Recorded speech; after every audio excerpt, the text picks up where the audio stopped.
All right, so without further ado, I'm going to introduce our presenters. We have Alicia Cray, who is a fiscal intermediary, I never say that right, intermediary coordinator. Alicia received her BA in psychology from Mount Vernon University and her master's in sociology from Kent State University. She began as HCA's FI coordinator in 2019, and she relaunched the self-direction program. Since that time, HCA has been seeing a tremendous growth, employing 13 independent brokers, an FI associate, and various staff members. Alicia sees it as a privilege to work alongside so many families, supporting them to receive the care that best fits their needs. And are we going to start with you tonight, Alicia? All right, sure. That would be great.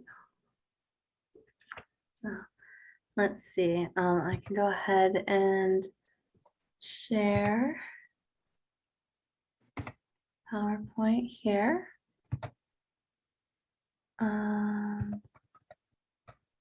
Perfect. Let's see. Can everyone see that? Yes.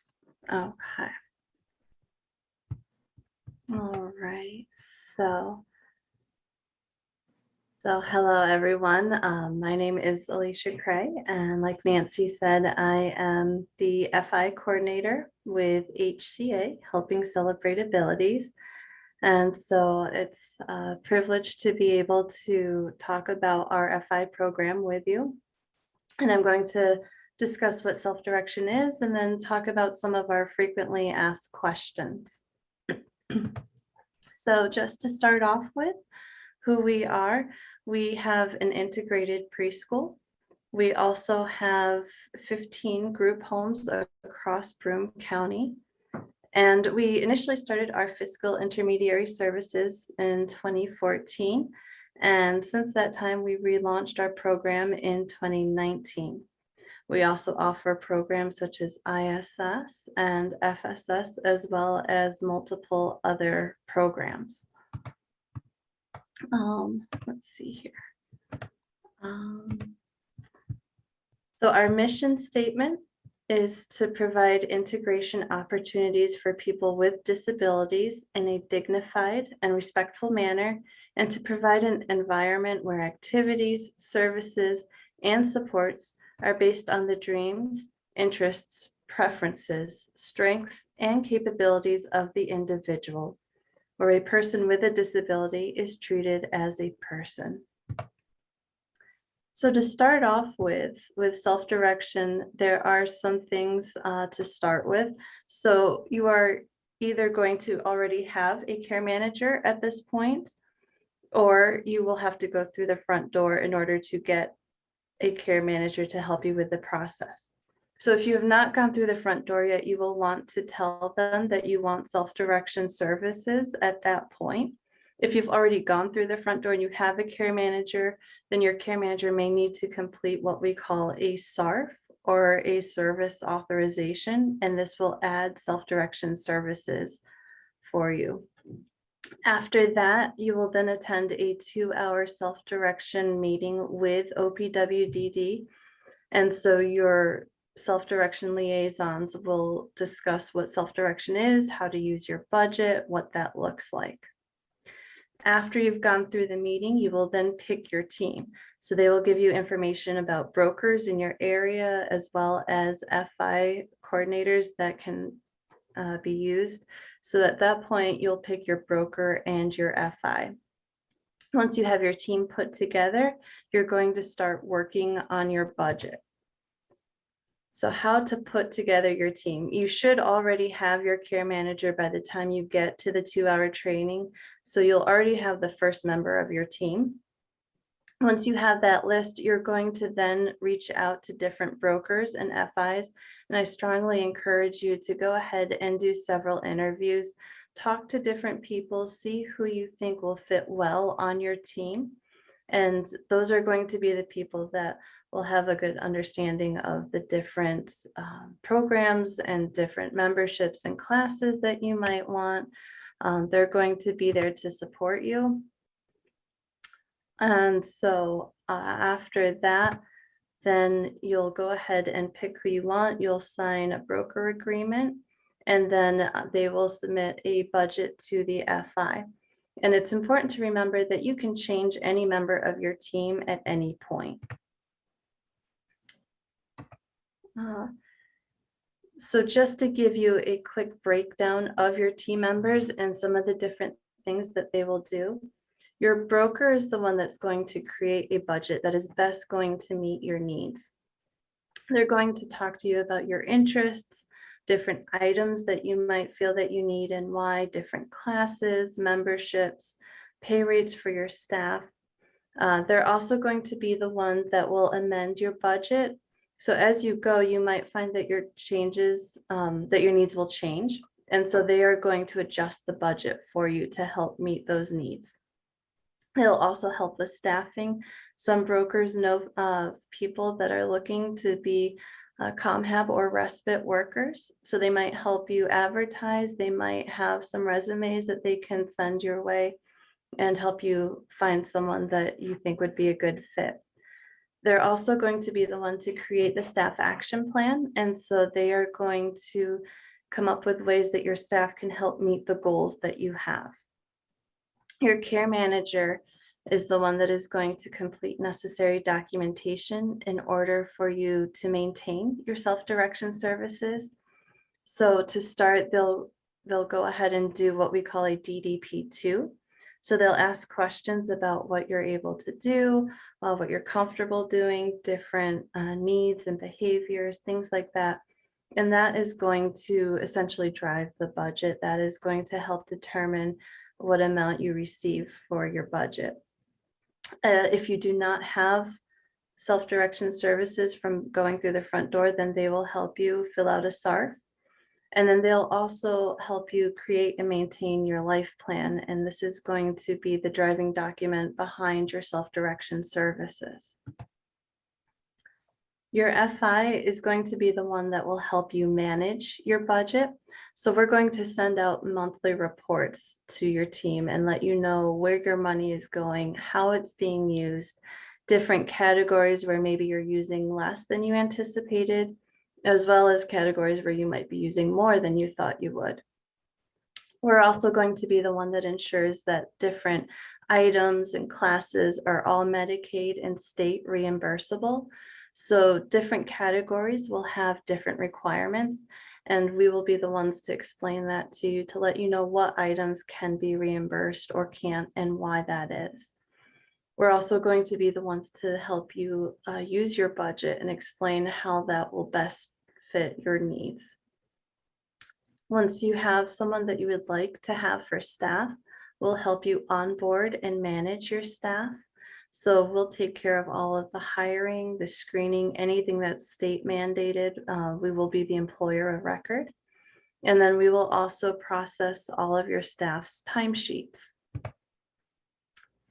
So one of the biggest things that we feel sets us apart is that our relationship with our families is number one. We start from the beginning of the self-direction process with you. So I have families reaching out that haven't even gone through the front door yet, asking what to do. So I kind of let them know what the process is, what that looks like. And we try to make the whole thing a little bit less daunting because I know there are a lot of different acronyms, different programs. We also remind families and care managers that you want to have the most recent DDP2 score so that that will best reflect in your budget. And then we also let you know that you want to go ahead and put in your life plan that you want to have self-direction. So even if you don't have the program yet, you want to put that it's pending. Again, we give you information about how to add self-direction services. And then we also let you know what to expect. So once you've reached one part of the process, we'll let you know what's coming up next. We also try to ensure that we are working very closely with your entire self-direction team. So we make sure that when we communicate, we're including everybody. We also try to make sure that we are easily accessible and we attend meetings. So whether those are life plan meetings, semi-annual, And if you feel that we should be there for circle of support meetings, we also try to make those. Now, your budget is comprised of two different categories. You'll have your state funded and your Medicaid funded categories. And those are then further divided into different itemized sections. So with state funding, you'll have your housing subsidy. This is something that's available if you are 18 or older and live independently. You'll also have what we call other than personal services, or OTPS. And so with that, that's further divided then into your staff activity fees, items that could be related to health and safety, utilities, and items related to independence. Outside of that category, you'll have FSS, or Family Support Services, and Family Reimbursed Respite, or FRR. And it's important to remember that each category will have its own cap. So with OTPS, you'll have a $3,000 cap for that. And then with FRR, you'll also have a $3,000 cap with that category as well. On the other hand, you have your Medicaid funded categories. And so this is going to pay for things like your staff, so their salaries and their fringe rate. It's also going to pay for your broker and their invoices. So any work that they do, they can get paid for that. And then we also have your individual goods and services, or IDGS. And then that category is further broken down into items such as classes, memberships, mileage, and camp. So once you have your staff, you're going to choose a salary. So you'll choose one for respite, and then you'll also choose one for ComHab. And then each FI will have their own fringe rate that they add on to that. So for us, our fringe rate is divided into part-time and full-time. So if your staff work fewer than 30 hours a week for our agency, they are considered to be part-time, and that is a 13% fringe rate. If they work 30 to 40 hours for our agency, then they are full-time, and that is a 30% fringe rate. And then those fringe rates will change after they have been there for a year and become eligible for retirement benefits. And we will let the team know when that is coming up. We also follow state mandated sick time protocol. And then we've gone electronic. So all of our training is online so that it's easily accessible to your staff. We have all OPWDD mandated courses. And so they're pre-recorded and interactive. So once your staff have gone through and they are screened and ready to go, they can then go online and do our training. And then once they have finished that, they can begin working. So some of the things that we have for our staff, some of the things that must be met, they must be at least 18 years of age in order to work, and they cannot have the same address as the FI participant that they are working with. So as long as they have a different address, they're not living in the same household, they can be staff. And we do not require a diploma. So that's also one of the things that sets us apart. Staff can be anyone from family to friends to neighbors, anyone that you are comfortable with that you would like. And so sometimes we will get staff that are already onboarded and working with the family, and maybe they want additional hours.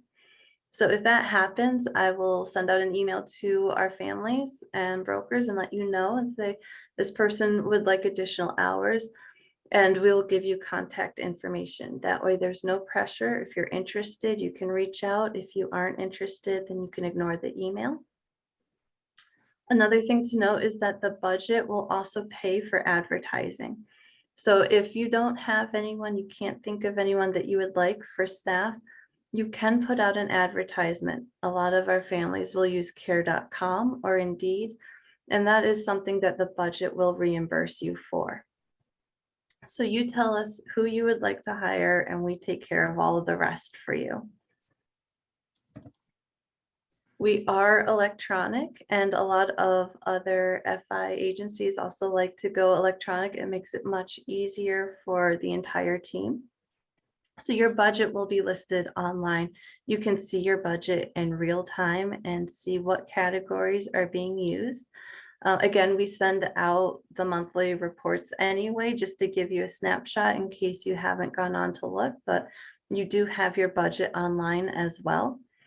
And we also have this for online signatures. So if you need to go on to approve timesheets or reimbursements, you can do that all from your phone, your computer, whatever is easiest for you. And then we have an app for all staff to use to start and stop their shifts. So we do meet state requirements for EVV verification. And that essentially takes a GPS snapshot of where your staff are when they sign in and sign out to prove that that is where they are. We also have the ability to use photo uploads of receipts. So that way you don't have to worry about a whole bunch of different receipts. You can take a picture of it and then upload that picture into our system. We also put all of your updated documents into your Mainzel account. And so that way you have easy access to the most updated version of our documents, as well as the life plan and staff action plan. This makes it easier and faster for the whole team. They have access to these documents as well, or we can change it so that only certain people have access to these documents. We also have a COVID checklist for your staff so they can sign on, fill out the checklist at the beginning of each shift and make sure that everyone is good, and then start their shift. So now that I've talked just a little bit about what self-direction looks like and what our agency looks like, I was going to go through some of the commonly asked questions. This is some of the things that we run into on a regular basis. So one of the big things everyone asks, how long is self-direction going to take for me to learn and to use? And so the first year usually is the year that will take the longest, just to learn how to use it, where your needs are. You'll set up the budget initially with your broker. So you're going to be having meetings and discussing what your interests are or your child's interests, and then you'll be setting up the budget. So that will take a little bit of time. And then once you have that budget set up and you're using it, you might realize you overestimated or underestimated where you would use some of that money. So you might need to have an amendment done. So the first year we see a lot of amendments, and that's just trying to get used to where you'll need that money and how you'll use it. After you do that, then typically you see much fewer amendments.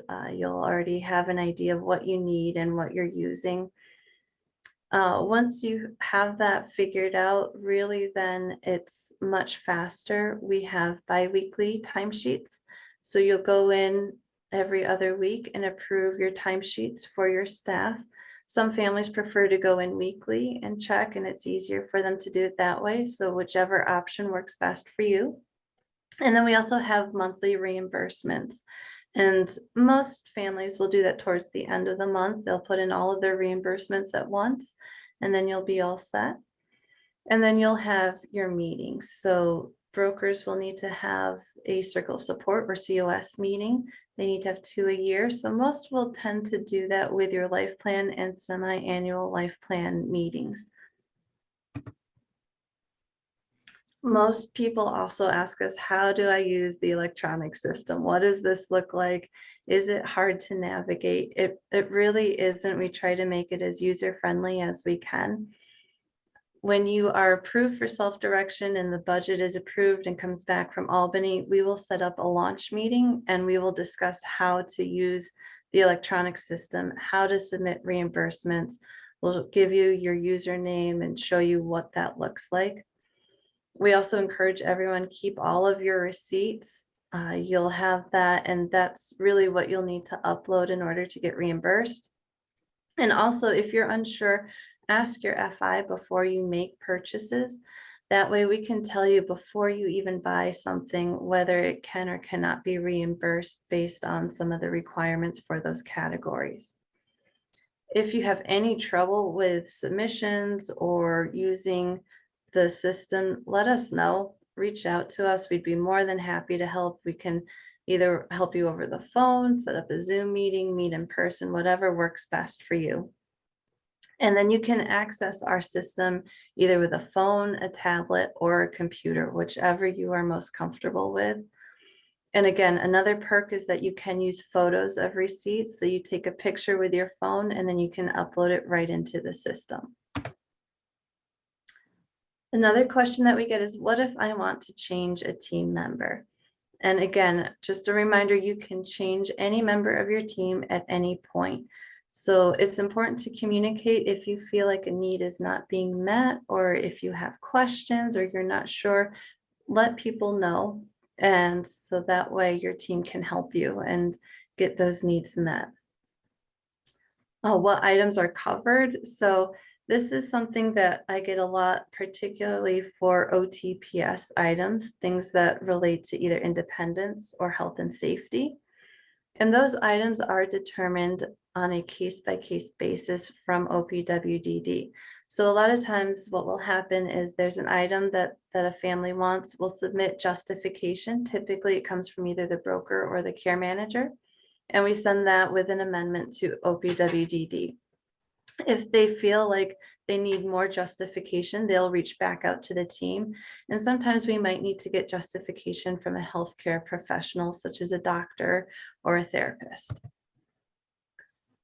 So after all of that information, is self-direction right for you? One of the biggest perks with self-direction that a lot of families and individuals enjoy is that it grows and changes with you. This is definitely evident when it comes to childhood into adulthood. And so it will change to make room for those different needs. It also takes into account life events that you might experience. So if you're seeing a lot of progress, or if you're seeing a lot of regression, then a lot of times what we'll do is we'll reach out to the care manager and recommend doing another DDP2 score in order to reflect some of those changes, and then that will directly impact your budget. Another thing that families love about self-direction is that it gives you the ability to manage your classes and memberships and to try different things, to explore different interests.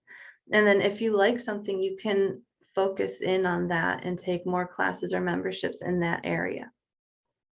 You also have the ability to pick your staff and determine their salary, and that makes it more competitive. It allows you to pay more if you would like for your staff. And you can also take into account raises if your staff have been with you for a while. Self-direction can also work with traditional services, so it doesn't mean that you have to give up all of your other services in order to go into self-direction. Some things that are important to note, though, is that self-direction cannot overlap with school. So if you're taking virtual sessions, you cannot have staff working at that time. It has to be school, and then after that session, then you can have self-direction. Staff also cannot give or remind to take medications. They cannot help with any sort of medical needs. So again, I am Alicia Cray, and if you are interested at all in our self-direction services, please do not hesitate to reach out to me. You can reach out to me for a referral form, and this would give me an idea just of who you are and what services you're interested in, if you have any part of your team put together. And again, if you're at the very beginning and you aren't sure, reach out to me. I would be more than happy to give you some information and to help you. So thank you so much for your time, and I appreciate it. Okay.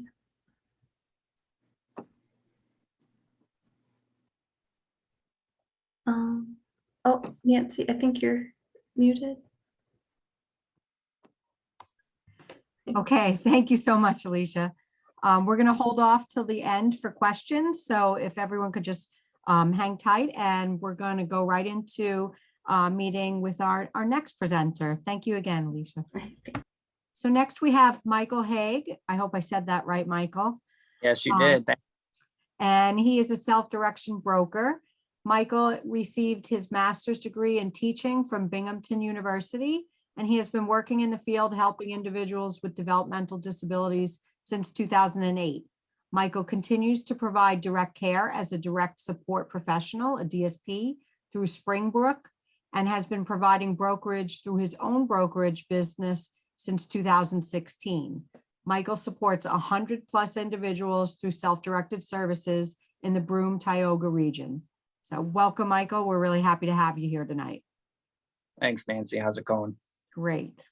That's good. I'm happy to be here. Everybody hear me good?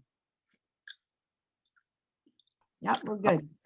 That was a lot of good information from Alicia there. I don't have a PowerPoint or anything, prepared. So I'm just going to talk a little bit, go through some stuff. And if anybody wants to jump in while I'm talking and, add something on, then I'll be happy to talk, or we could do questions at the end, however anybody wants to do it. I'm going to talk about the role of a broker and how they can work with the families and the individuals. And then I'll talk a little bit about what goes into a support broker contract. And then I'll talk a little bit about the budget process. So I'll start there. So first of all, the last slide was a good one. I wanted to talk about, is self-direction right for you? So that is I think the point of this training, to see if self-direction is right for you or your loved one. So as Alicia was saying in the presentation, there's a lot of perks to self-direction, but it's important to be able to manage self-direction as well. You got to remember, as a parent or a loved one of an individual with a developmental disability, if you self-direct, you're being put in charge of the services. This is the services for your loved one. You're going away from an agency service. When you have an agency service, that agency kind of takes control. They help you with that service. When you self-direct, you're really taking charge of your services, which a lot of people love because it's a lot more person-centered. You can get the services that you want for your individual.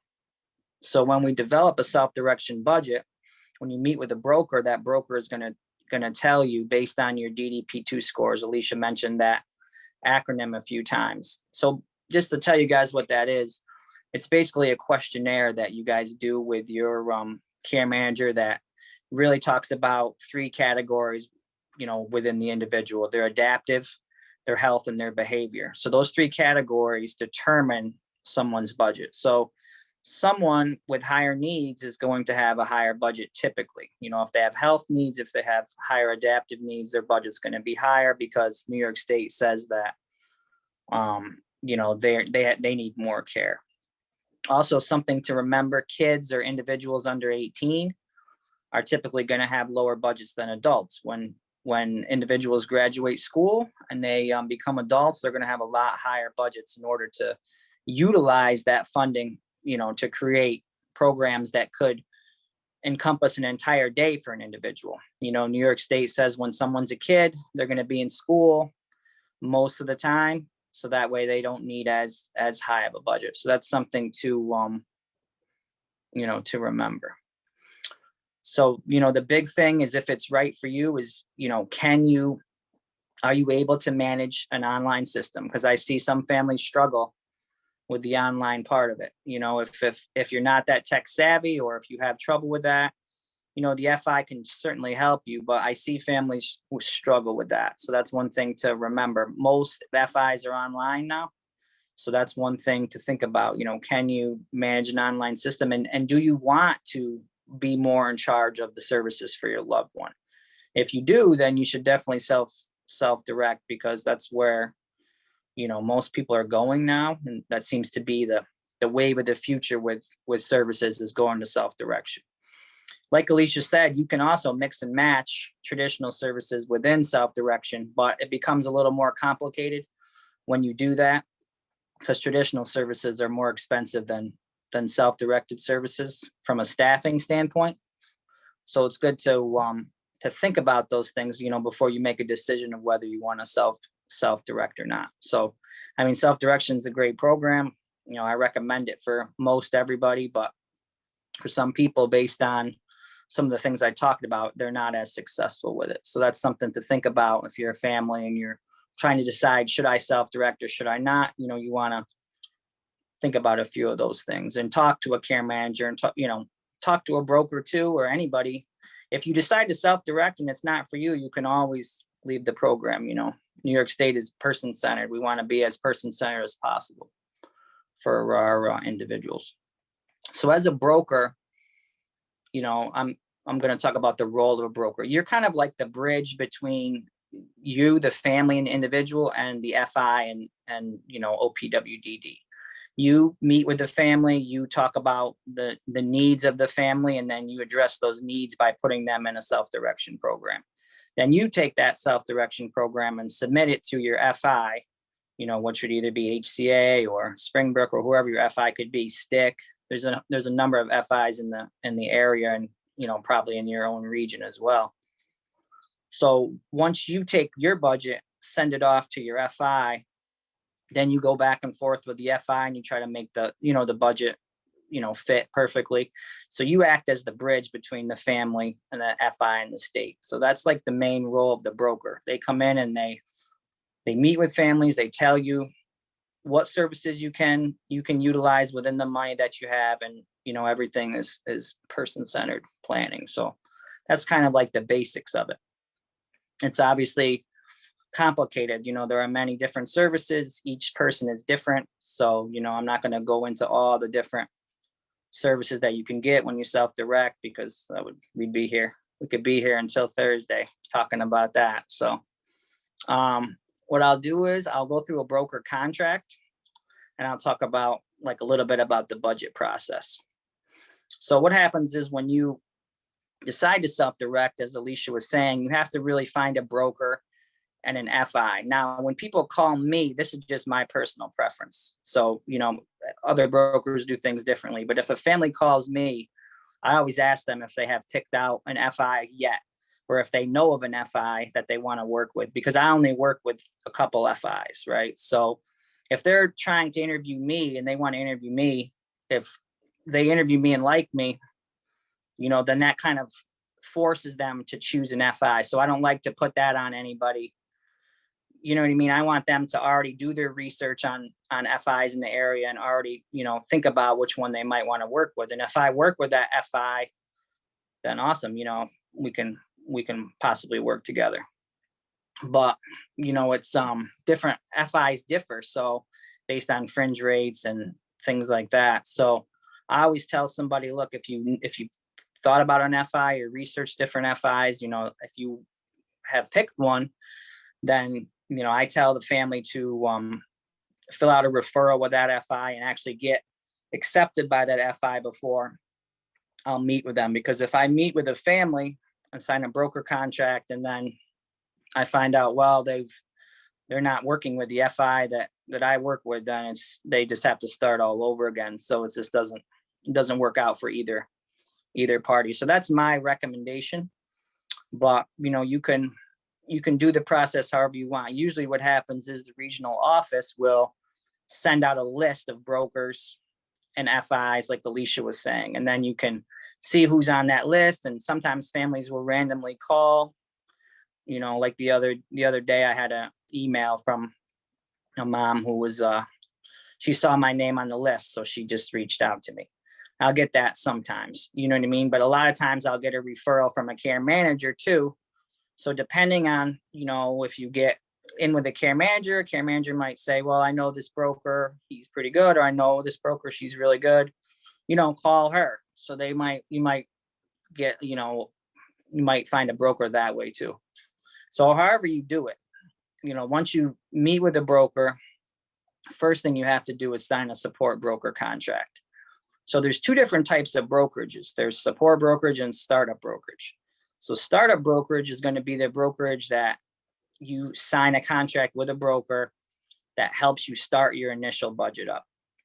So once you get an initial budget approved and it's returned from Albany, from New York State, then you have to sign another contract, the same contract, saying that you want to have support brokerage, you can do it with the same broker or with a different broker. It doesn't, it doesn't matter. Most people keep the same broker that started up their plan. But I know, there's been instances where some brokers just like to start up a budget and then they pass it on to another broker that wants to support it.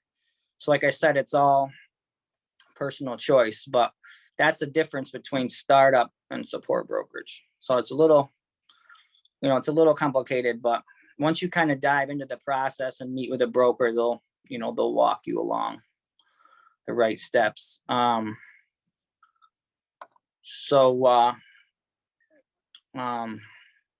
That's pretty much the basics of that. 1 second here. So what you have to do is you have to get in, find the broker that you want, then you sign the broker contract.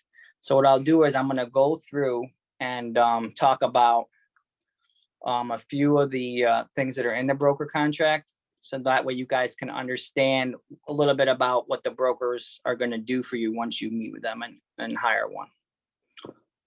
So I'm looking at the broker contract now. The first bullet is talking about developing and maintaining a circle of support. So what does that mean exactly? So like Alicia was saying, you have a team, you have a care manager, you have an FI, you have a broker, and you have anybody else within yourself, your family, the individual that's receiving services. You're all part of a big team, right? So a broker's job is to get to know that person and really come up with a person-centered plan for them. Meet with them, get to know them, talk about the services that you guys need, and then that helps them put together a good budget for them. So that's all person-centered planning. That means the services revolve around the person, right? So it's a good thing that you have a broker to help you do that, because they're going to be working for you, right? The broker works for you. They're not working for necessarily an outside agency. They're really working for the family and the individual. So that's going to make it as person-centered as possible. The next check mark is meeting twice a year. So Alicia was talking about that, how a lot of people do that at people's, life plans. When you have services, you have a life plan every 6 months. I like to meet every quarter because that's the old school way that the state required it. It used to be 4 meetings a year. So, I mean, with my clients, I like to try to meet them every 3 months, because I think it's better services. I think if you go 6 months without talking to somebody, you don't necessarily really know what's going on in their life, and you don't, you might not be able to manage their self-direction program as effectively as you could if you met them every 3 months. But it's a personal choice. Brokers could meet every month if they wanted to. They could do, it's all person-centered, and what the team decides is best. Alicia talked about writing the staff action plans. So when an individual has community hab services or support employment services self-hired, it's the responsibility of the broker to manage that staff action plan and write that staff action plan. So what is a staff action plan, right? You guys are probably wondering. It's basically what tells the staff person what to do, what goals they're working on with the individual when they provide those services. So, that is the basics of the staff action plan. The next part is making sure that your budget is consistent with the life plan. So Alicia talked about that a little bit when she was going through kind of the process. Your life plan, which is developed by your care manager, it has to match your budget. So your services have to go hand in hand. The life plan is almost like a prescription for the services that people, utilize. So that's, even if you didn't have self-direction services, your life plan is going to state all the services that you had. If you had different traditional services, it's going to talk about all that. So when you self-direct, your self-direct services has to match with that as well.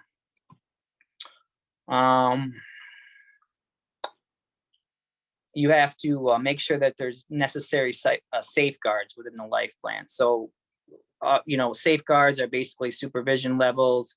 Can the person evacuate in an emergency? Can they call for help? A lot of these safeguards are put in place in the life plan. So you want to make sure that's consistent in a staff action plan too, because the staff needs to know how to keep a person safe. So that's one thing that the broker helps with. Again, you have to develop a life plan, right? We talked about that. The next one is providing education and training to the circle of support / planning team to go along with federal and state standards. So what does that mean? That means if, you know, you guys, if someone's trying to get reimbursed for an activity or a service, and you ask your broker, you know, is this reimbursable? And they say yes or no, you know, and they can tell you why, because there's tons of different rules and interpretations of rules. So that's, you know, a lot of what they do. The next one's working with a circle of support team to identify connections. So an example of that might be, you know, someone might say, well, what are some things I can do with my, you know, my son or daughter? And I could say, well, you know, I know that the trampoline park in Vestal has a membership, and, you know, maybe your son would like to go to the trampoline park and jump, you know, and we can get that reimbursed through your self-direction budget. So then you say, oh, okay, great. You know what I mean? I think they would like that. So that's just like kind of developing connections. I mean, you know, connections are networking, and that's the way of the world that we are today, you know. Let's see. The next one is monitoring the budget. So of course, you know, your broker and FI are going to monitor your self-direction budget. And like Alicia was talking about, if there's problems or you need to make amendments or you're running low on money, that's where your broker comes in to try to save the day on some of those issues that could arise. Sometimes you have to move money from one category to another, or, you know, you have to add more money if you can afford it within your budget. So that's kind of a big part of brokering. The next one's updating the budget as needed. That goes along with monitoring. If there's an update that needs to be made, your broker is going to have to do that. After that, it's attending the life plans. So I always try to attend the 2 life plans like that are per year, and then I try to do 2 additional circle of support meetings after that. But if, you know, your broker can't do that, then hopefully they just attend your 2 life plans. And it also, when you're selecting a broker, you know, you have to talk and get to know them and see where they're at. Are they a part-time broker? Are they a full-time broker? Do they have time for you? You know, like, do they work a regular job? Is brokering just something that they do on the side? You know, are they a family? You know, are they only brokering because they broker for their family and they, you know what I mean? Maybe they really don't have time for you. That's like a person-centered thing that you have to talk to a broker about. And OPWDD gives like a list of interview questions that you can go through, and then you can try to figure out if a certain broker is right for you or not. But like Alicia said, you know, you should, you know, interview multiple people. You can talk to multiple FIs, do your research and figure out, you know, who's best for you to work with. Let's see here, wrapping this up. We already talked about the 2 meetings a year. So the next one is assisting with documenting services to the FI. So a lot of times, at least in my experience, the FI really helps more with this than the broker. But there are times when, you know, I'll get questions from a family about, you know, their timesheets. Can they do this? You know, can they do that? So, you know, the broker can help with that stuff too. And then the last one, staffing, we talked about that a little bit. You know, brokers can help interview staff. They can advertise for staff. They can help manage staff. And staffing is a big issue, especially right now, because we have a big staffing shortage. So a lot of families, that's another thing that you have to think about if you want to self-direct is, are you willing and able to manage staff? And if you're not, you need to, you know, hopefully hire a broker that can do that for you if you decide to self-direct, because, you know, managing staff it's one of the only, I would say, cons to self-direction, because if a staff person quits or they get a new job, you know, I saw a question come in there, Sean. I'll answer it in a minute. If they, I forgot what I was saying there. Oh, I was talking about staff. So, you know, if a staff quits, or, you know, you have no staff, you know, sometimes I can help, but like right now, like in the way we are in today, like a lot of people need staff and I can't really help them. Nobody's answering the ads. Nobody wants to work. So that is, one con of self-direction as opposed to agency services, is you might, as a parent or a family member, you might, you're really in charge of finding that staff, and, you can have a broker that can help, but that's not a guarantee. So, you could be, self-direction programs are great because they're very person-centered, and they're a lot better for the individuals. But, the negatives are, if your staff person quits or you can't find a staff person, then you're left with nobody.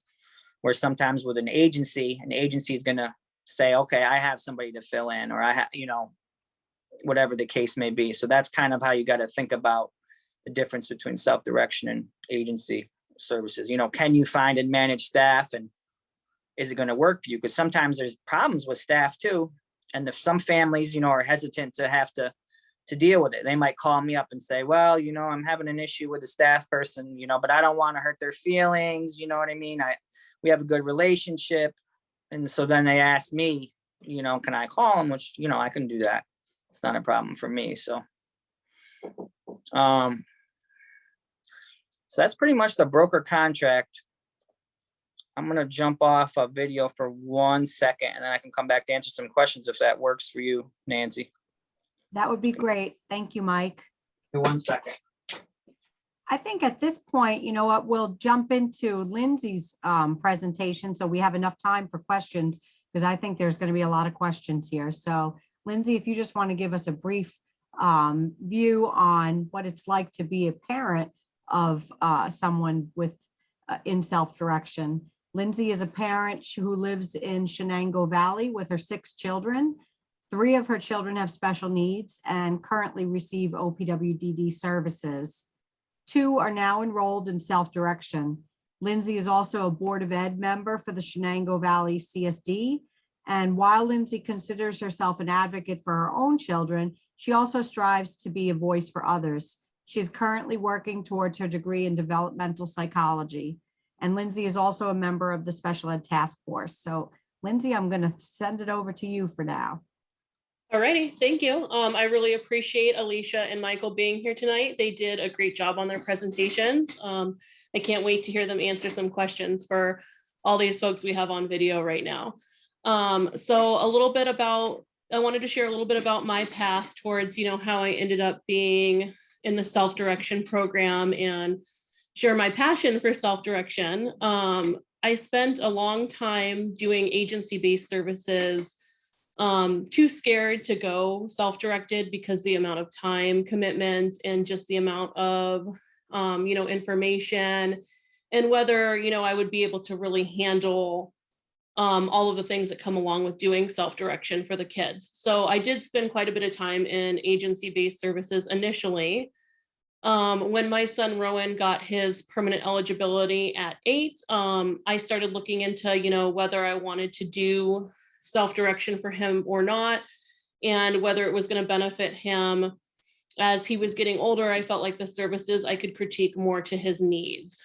So about a year ago now, I went self-directed for Rowan and created his, picked my FI, found a broker, went through the entire budget process, and his budget is actually now up and running, and I'm actually able to use it and use the services connected to it.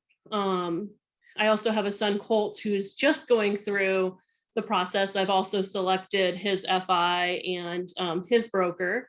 And at this point, we are in the process of getting the budget and everything that we wanted to include in it for him approved. So at this point, I'm not using Colt's budget, but it's definitely pretty close to being there. So I've gone through this process twice now for self-direction. Some of the things that I definitely want to, touch base on is find somebody, an FI and a broker that really work for you, that work for your family, and get a background on them too. Figure out how long they've been an FI for, how long they've been a broker for. And a big factor for me was whether or not that person was doing brokerage full-time, and if they had a different full-time job.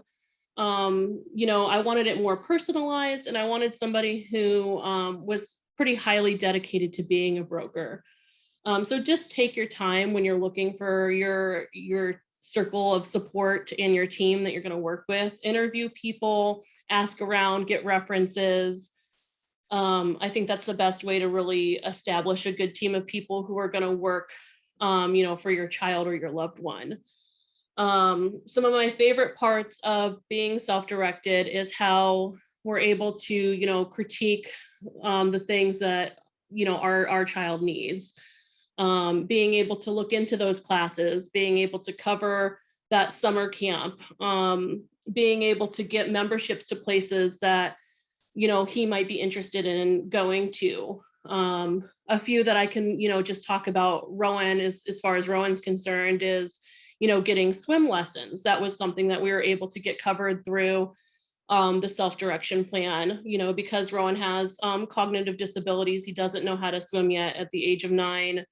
And swim safety is like one of our biggest concerns as parents. So being able to have those classes covered is, a huge relief for us for water safety. Also, Rowan attends a summer program here locally in our area. He attends the Achieve summer program, and being able to have that covered in the budget so that he's able to have his summertime gap bridged between the school year and the start of the new year. That's always a great option as well. Also classes, Rowan is still young, so we haven't really determined all of the things that Rowan likes to do. We have a general idea of some of the things he enjoys, but being able to have a variety of classes. So to give you some examples of classes that we decided to look into, we did stable movements, which is horseback riding lessons for kids that have special needs. We decided to do some cooking classes so that he can, learn to cook and in the long run, maybe be more self-sufficient as we, move forward.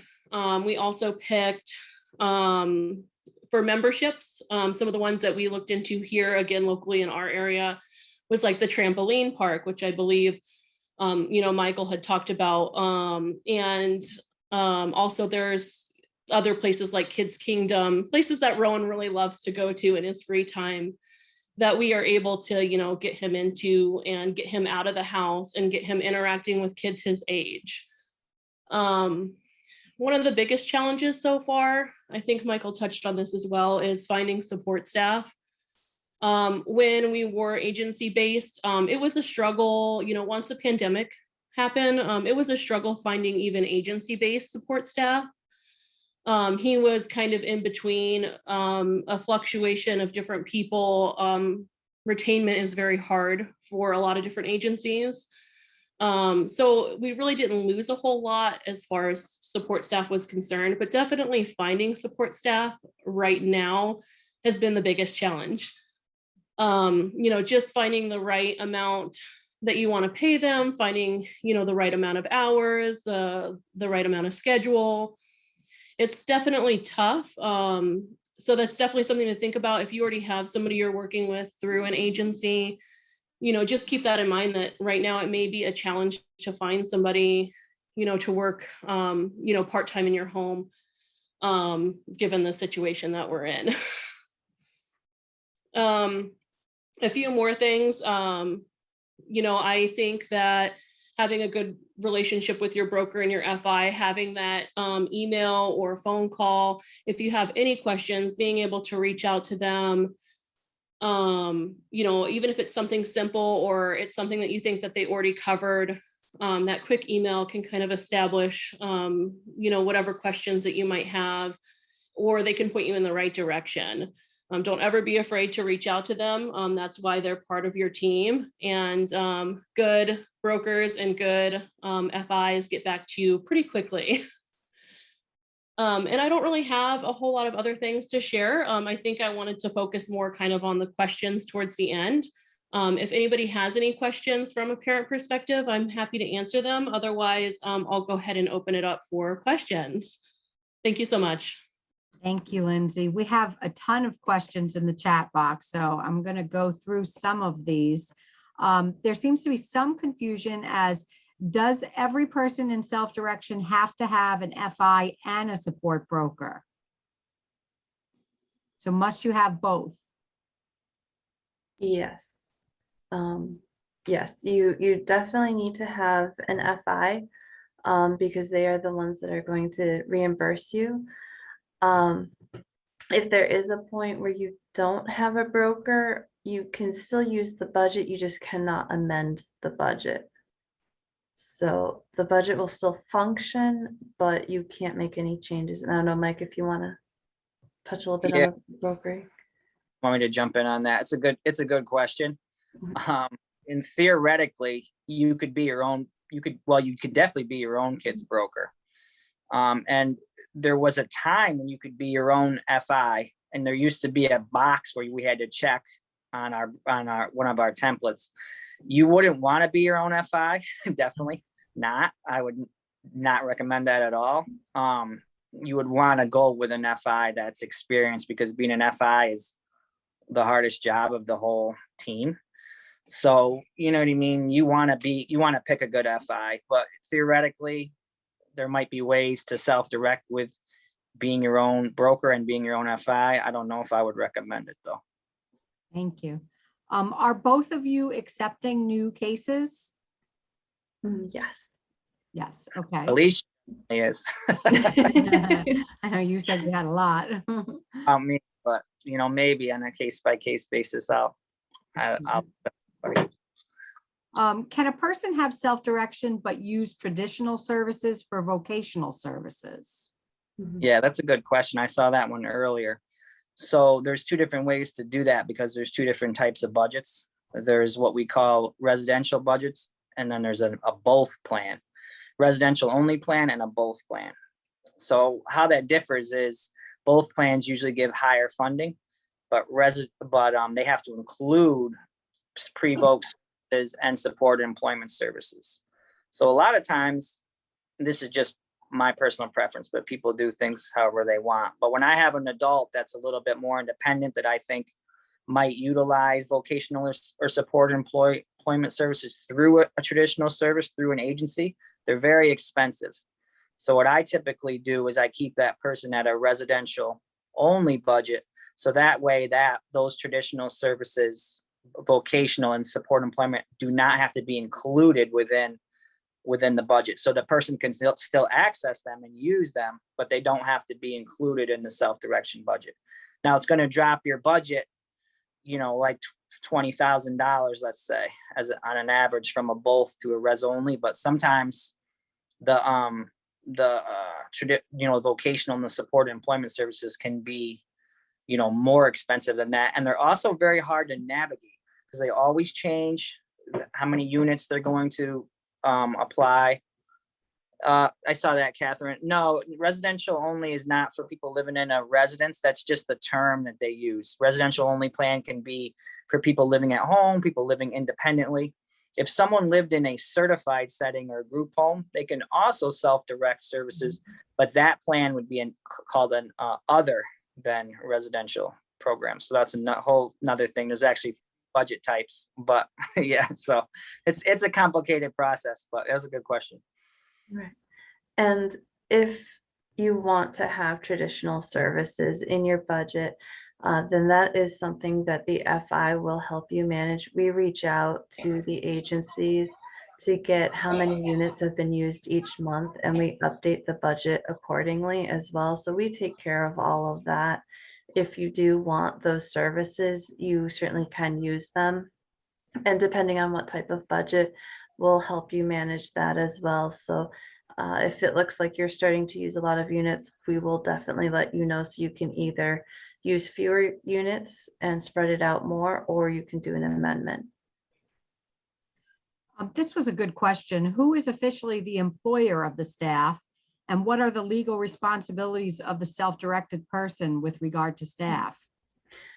That's a So, real. yes, it is. The FI is the employer of record. So we have to onboard your staff. We would have to screen them.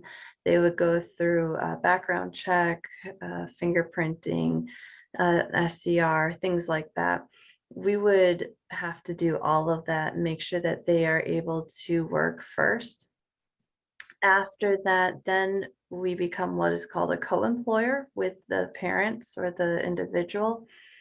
And so you choose what goals you would like to work on as far as ComHab or if it's respite. So you can come up with the schedule, the hours, talk with your staff. The FI, we would like to know about the schedule, the hours, things like that, so that we know what to expect and we can help manage that and make sure that it fits in your budget. We also help families if there are any issues that come up or any questions. We can help and have meetings. So we do manage your staff with you. We also take care of timesheets, payroll, mileage, reimbursements for your staff, things like that. We also take care of like the fringe rate and we would handle all the legal documentation as far as W-2s and things like that. However, you are the one that would work with your staff for the more individualized training. So we give the broad training, the OPWDD mandated, but then you would want to work with your staff, discuss likes or dislikes, any concerns, any triggers or anything like that. So you would want to do the more personalized training with your staff to let them know. But we do provide the life plan and the staff action plan to your staff. We let them know what the safeguards are, any safety concerns, and we do help manage that. So how do you work with the care manager? How does that all fit into the process? Well, the care manager would create the life plan. They would do the IPOPs, the safety concern safeguard. So we help the care manager kind of create those, tailor that to the staffing supports, so that way we make sure if you have a respite or a ComHab worker, that we include safeguards then that they would need to be aware of. We also work with them on supervision levels with the family. So if staff are working, do they need to be one-on-one? Is it line of sight? We take all that into consideration. And so that is something that we work with the care manager with. Great. Let's see, who else? The PRA resets every year. How often is the budget template update outside of amendments? Is it annually like life plans? That's a good question. The budget is updated at, whenever it needs to be amended. It can be amended, as many times as needed. I try not to do a lot of amendments in a year if necessary. I want to try to make things as, legitimate as possible the first time or the second time, but you can update a budget anytime that it's needed, and sometimes it's needed, things pop up.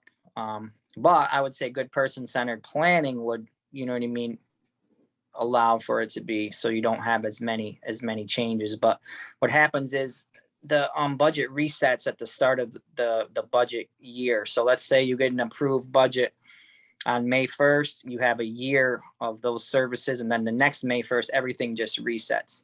So the money doesn't roll over, right? It's just going to reset back to whatever was changed or amended on the last template. So it's just a reset.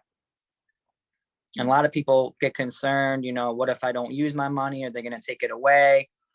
And I get that question all the time. And, I've never seen that happen. That's not how this process works. The budget money is an outline. It's an outline for service money. You know what I mean? You're outlining what you want and what you need for your loved one. And, then of course, when you expend services, you spend them. That's why you have an FI to help you track that. That way you're not overspending, because if you're overspending the budget, then you have to make some changes. So that's like the basics of that. Somewhere in all of this, it makes sense to ask, are there budget caps per category and items? And what are those caps? Yeah, I mean, a lot of caps and I mean, you know what I mean? I would say when you decide to self-direct, you're going to learn that when you go through the 2-hour training, and then you're also going to talk again about your broker, with your broker or your team. There are caps on different categories. There aren't caps on some categories.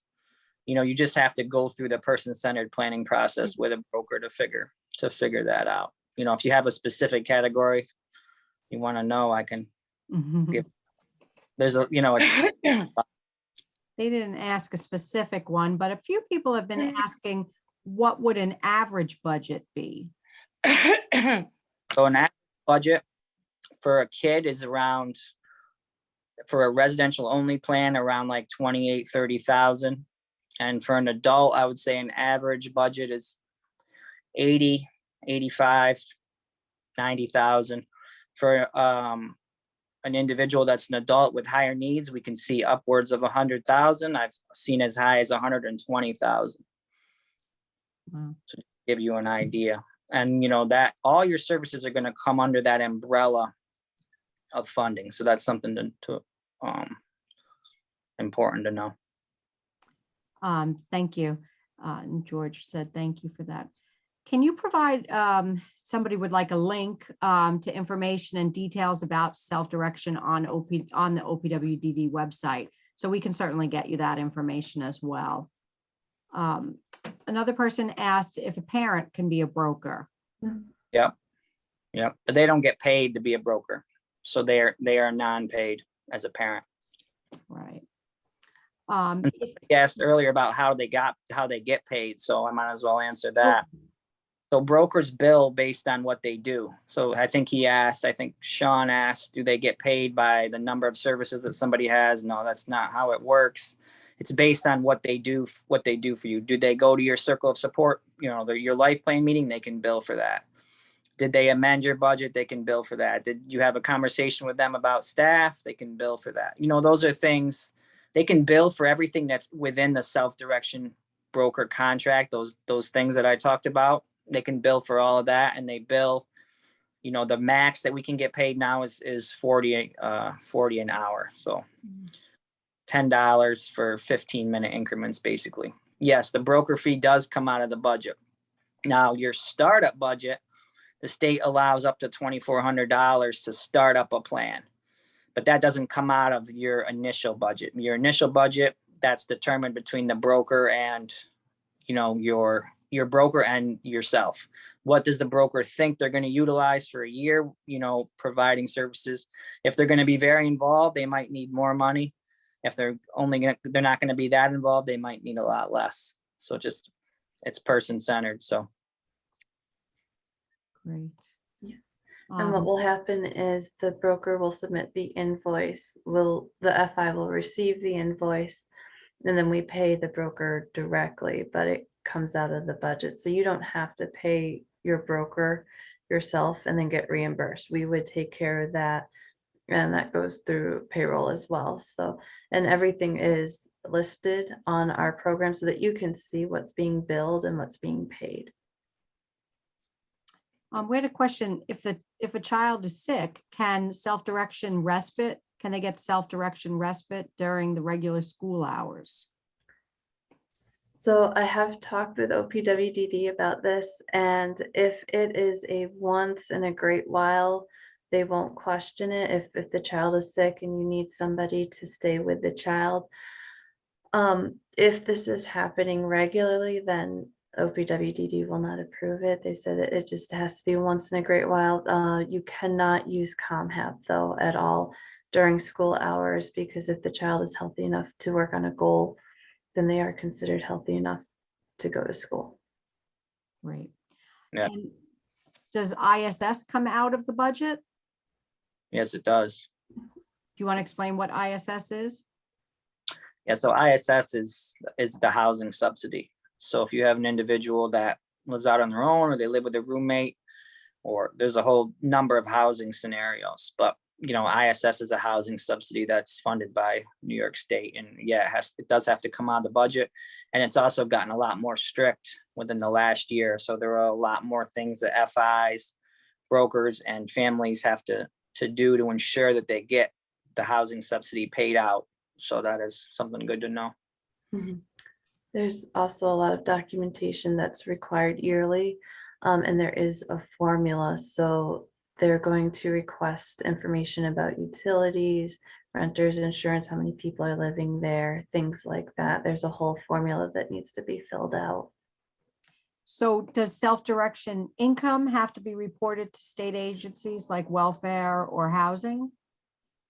No, self-direction isn't, there's no income. It's not an income base. It's everything is reimbursable service, so they don't consider it income. Okay. Once a person gets self-direction, does it just continue indefinitely, or are there renewals or updates required?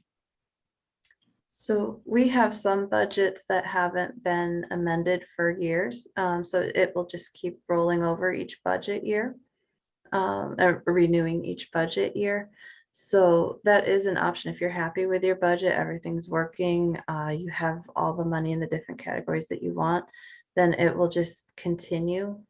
And then if you ever get to the point where you don't want self-direction anymore, you would have to notify the team and OPWDD to terminate the program.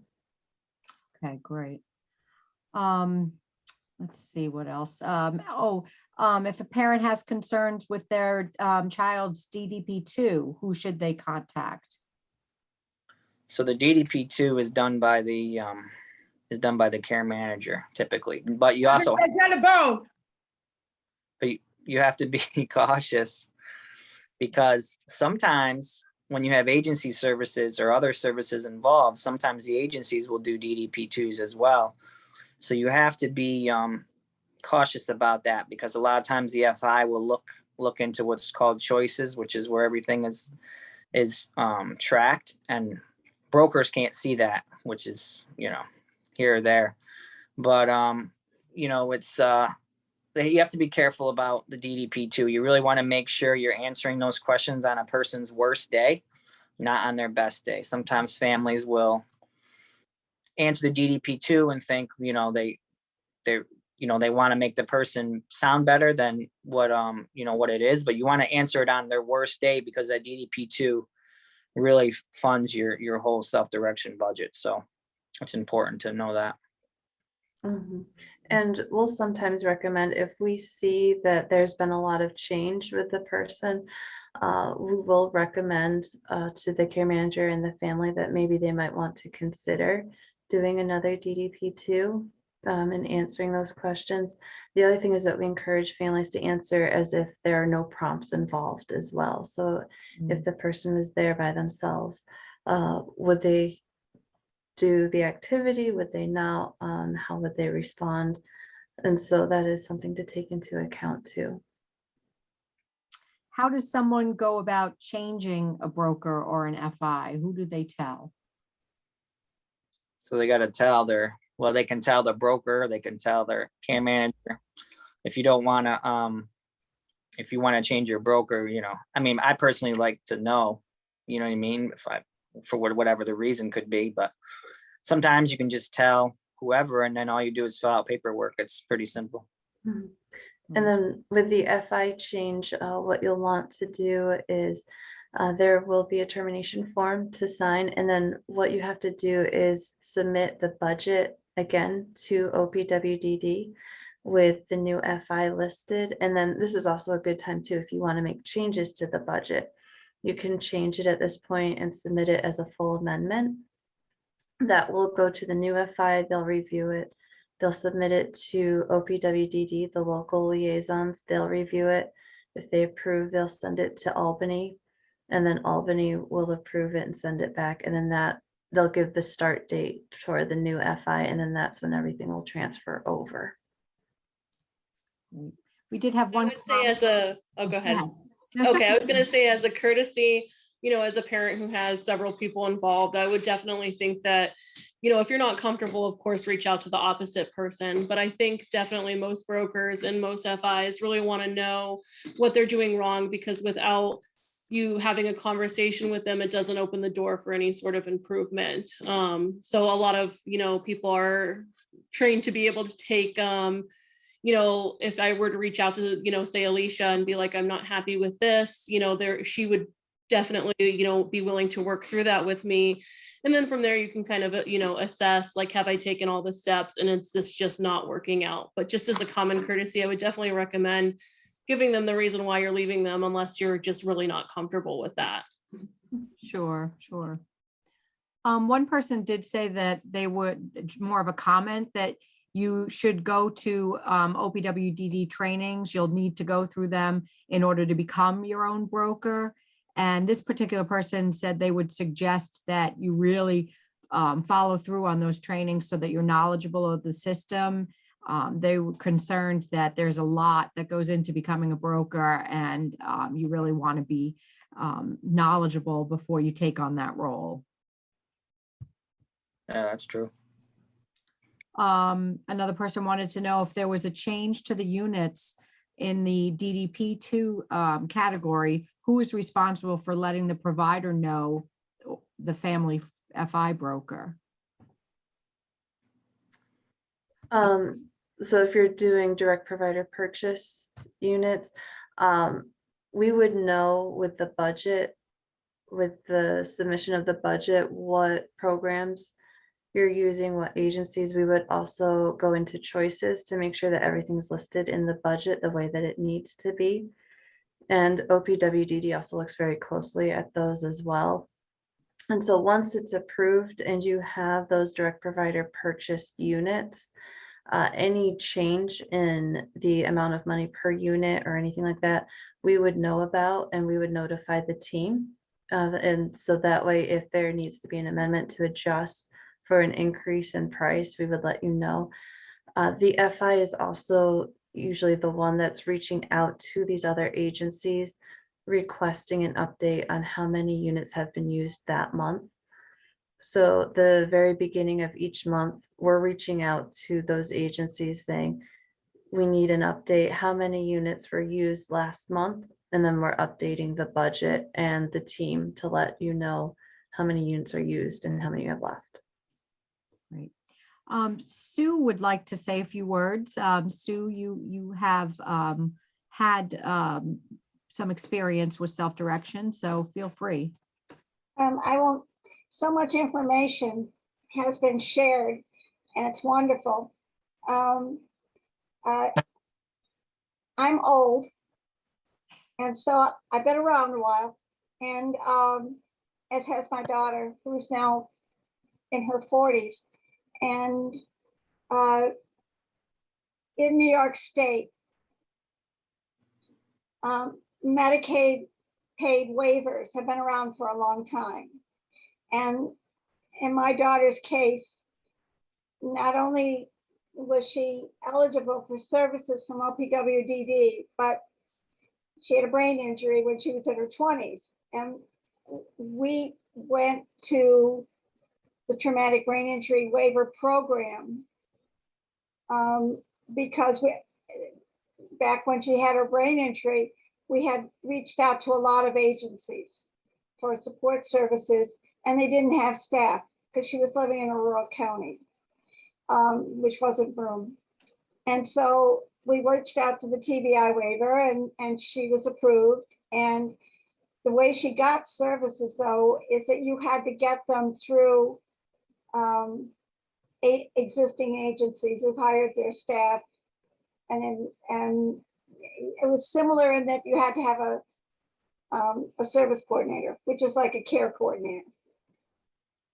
Well, a few years ago, it was becoming increasingly difficult to get staff support, and she lives in her own apartment. It was getting really, really hard. And one September, the agency that we were working with for staffing sent 17 different people. And for somebody who has a brain injury and a developmental disability, every time she went to her door, there was a new person there. And it was like we were constantly training and retraining and retraining. Okay, this is how you work with her. This is what you do. This is, and it was awful. It was just awful. So we knew some people who had done self-direction who were really happy with it. And I have to say, years ago, decades ago, Canada had a program similar to self-direction, and they called it the pot of gold, where families could say, I need $12,000 to pay for respite or this. And they would say, okay, here's a 2-page form, fill it out. And they would give the families money. And the families were so happy. And they noticed, they said, boy, our costs have gone down. We're giving families what they like, what they want, what they say they need. So self-direction developed in New York. At first it was slow, but it's growing. And for us, the key was staff. We knew that if we had a self-directed plan and we hired people and we could pay them a good wage, they'd probably stay. They'd probably make a commitment to really work with our family member because they were getting paid enough. It's really hard when you're paying people minimum wage to keep them. And because they've got all their other costs and everything else. But if you can pay them a decent wage, that takes an awful lot of stress off getting staff. But it is hard right now. It's hard. It's been hard for the last 2 years in all human services, whether they're OPWDD, whether they're personal assistance or home care. It's very hard right now. So even when you have a better budget, but it makes it easier. I don't know how else to say that. The thing that's hard, and I'm not really computer literate, but I learned how to handle the computer stuff. You know, how to do the timesheets, how to do the approvals for mileage and the look. But having this plan and having staff meant that my daughter could access so many things in the community before COVID. But she was out doing stuff almost every day that she chose to do, she wanted to do, and she had one-to-one staff support to do it. So she could belong to a choir in the community. She could go, and they had evening rehearsals. She could join an exercise class. She could go and get lessons and meet people. She wasn't just going to a segregated disability only program. She was really feeling included. She had staff to help her take care of her place and, you know, supervising her. So teaching her how to cook, teaching her how to do laundry, working with her on meal preparation. It was great. What was hard for me, what's hard is when you have a bad staff person and you have to fire them. You know, but you know what? You do it, and the agency and the broker are there to support you. But when you have to do that, you have to do that. And we have found that for the staff that are working with us, especially right now, we've got a couple of really great people. They're consistent, they're patient, they've become like a family unit with us. And they're a team. They talk to each other. They're having an issue, they pick up the phone, they call me, we talk it through, we get, you know, that piece of self-direction has been wonderful for my daughter because it's security. She knows who's coming to their place. She knows what they're going to be doing. And that has so relieved her, and her life isn't anxious like it used to be when we didn't know who was going to be coming or if they would know what to do. And so in that regard, I'm really happy we did self-direction, and she's really happy that we did as well, because it's opened up, it's given her great freedom and independence. That's fabulous. Thank you for sharing that story. Really appreciate it. Well, with that, I think that's a wonderful place for us to end because we're ending on a high note. And I really appreciate all of your help, Alicia, Mike, and Lindsay, for sharing all of your knowledge. We will send out the PowerPoint and some information on the acronyms and how you can connect with OPWDD to find more information about self-direction. If anyone has questions, we will be sending out a survey tomorrow. Please don't hesitate to add any other questions and we'll get them to the appropriate people so we can get them answered for you as well. Thank you again very much and stay well. Thank you. Have a good night. Bye-bye.